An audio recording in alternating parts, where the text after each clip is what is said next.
Did you know that if you spend $30 a day, that adds up to $10,000 a year? And compounded over a decade, that is $100,000 in capital that could be used for something else. Many of the purchases we make every day are completely unnecessary. Even if they add a little bit of fun to our lives in the moment, in the grand scheme, they often aren't worth it. Today, I'd like to talk about how to stop wanting to buy things. Now, there are a bunch of external fixes we can make, and we'll talk about some of those today. But the biggest element is an internal thing that is influenced largely by our society. Especially in America, we are a very consumerist, marketing-driven society, and so we often don't feel like enough if we don't have the next, the newest, the latest, and greatest thing. Being able to separate your self-worth from things is a difficult but worthwhile endeavor. The ultimate goal is to get to a point where we are content with what we have and our self-worth is not tied to the next thing. But getting there is difficult. It's sort of an end goal. And along the way, there's a lot of things we can do to help that are easy and quick to start us along this journey. The first thought here is wait. I personally make myself wait 24 hours before making an impulse purchase and make myself wait 30 days before making a larger purchase. 30 days has always been enough time for me to research an item thoroughly, to let it sit for a little bit, to consider if my budget allows for it, and most importantly, at the end of the 30 days, to realize if I even want it anymore. Many times after 30 days have passed, I have no desire to purchase that item anymore. Often even after a week or two, that desire has completely gone away. This simple concept for forcing myself to wait has been very important for being intentional about the things I bring into my life. There are two more considerations on this waiting concept. The first is 30 days is a long time if you are someone who obsessively researches things. I always set a limit for myself. I say at day 14, I need to stop. I have enough information. I have made an educated decision on this, and then I let it sit for a couple weeks. That can be up to you how you want to do it. I know some people are like, a month of researching, I would go absolutely insane.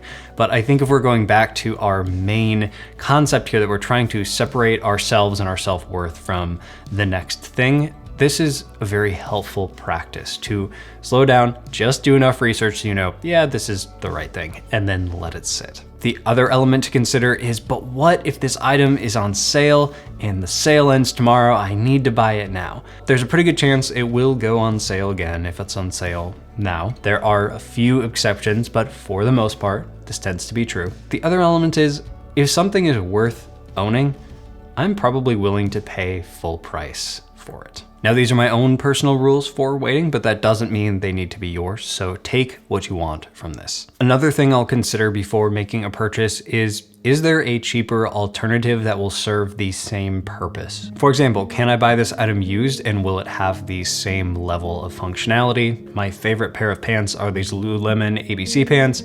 I bought them used on eBay for less than half of the sticker price, and they were in functionally perfect condition. Another example is for household tools. I always have the rule of buy the cheap version first, and then if I break it, that allows me to buy the expensive version. Over the entirety of my life, I have only broken like 3 tools, and so this has clearly been worth it to buy the cheaper version for my needs. On the flip side, however, something that has not been worth it is film equipment. Filmmaking is my career. I run a video production company, and every time I have bought the cheap version of something, I have regretted it. The thing has always broken or hasn't served the same purpose as the industry standard version. Another thing I will do for bigger purchases is create a pros and cons list. There's always the immediate con of you will not have those funds to be able to do something else with. If the thing you're buying is a physical item, there's also the space that thing will take up. You may also need to keep the thing clean, store the thing, repair the thing, eventually get rid of the thing in an ethical manner, and maybe even replace it, which will cost you more money, and it just becomes a cycle very quickly. Most of the time for me, the cons list is larger than the pros list. Another element is having a budget. This is personally one of the most motivating things for me. There are two reasons for this.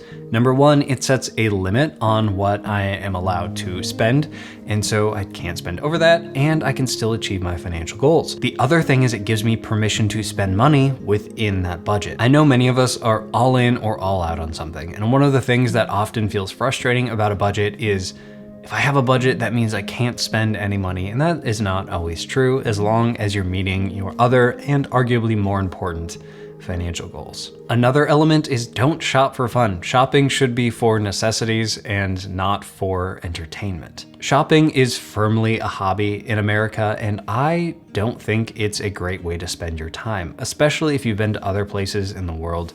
Many of them don't view things the same way we do. In a recent video, I talked about the concept of high quality leisure versus low quality leisure. Instead of making a value statement about leisure, this is just acknowledging that there are two different ways we can spend our time.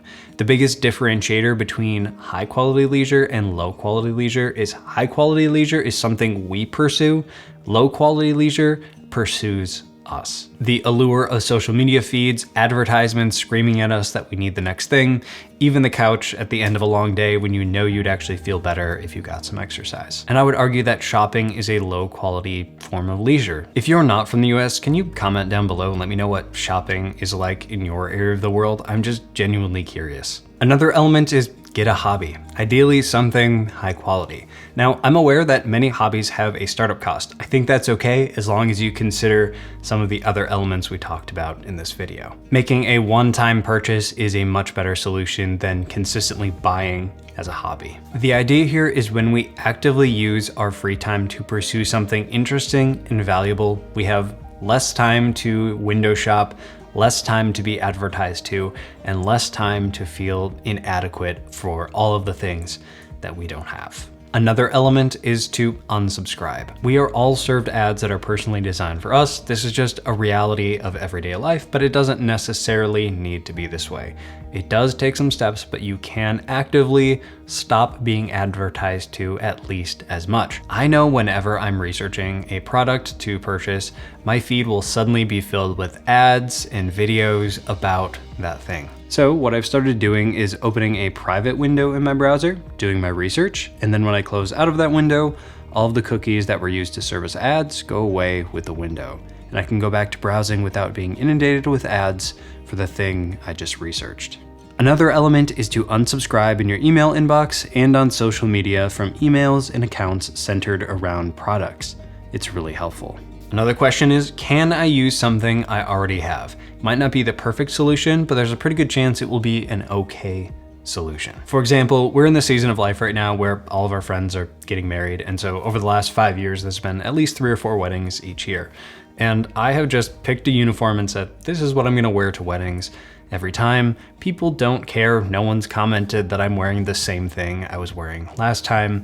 That's just a really good example of, yeah, I can use what I already have. My last thought here is consider getting rid of Amazon or not making your purchases on Amazon.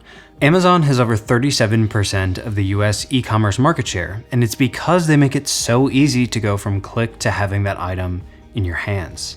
Adding friction before purchasing something is very important for being intentional about making purchases, and Prime is one of the least intentional ways I can think of making purchases. I know there have been times where I've ordered things from Amazon, started adding things to my cart, and the result has been I've gotten the things and realized I didn't really need 3 or 4 of these things. What am I doing here? Now, I would consider these to be stepping stones along the path to getting ourselves to a place where we are no longer defined by or measuring our self-worth in things. Now, of course, getting to this point isn't easy. But what I've learned along the way is that it's a lot easier to make small physical changes, like what I mentioned here, and slowly over time, your mindset will begin to adapt to this new way of being. I hope this was helpful for you. Thanks so much for being here, and we'll see you next week.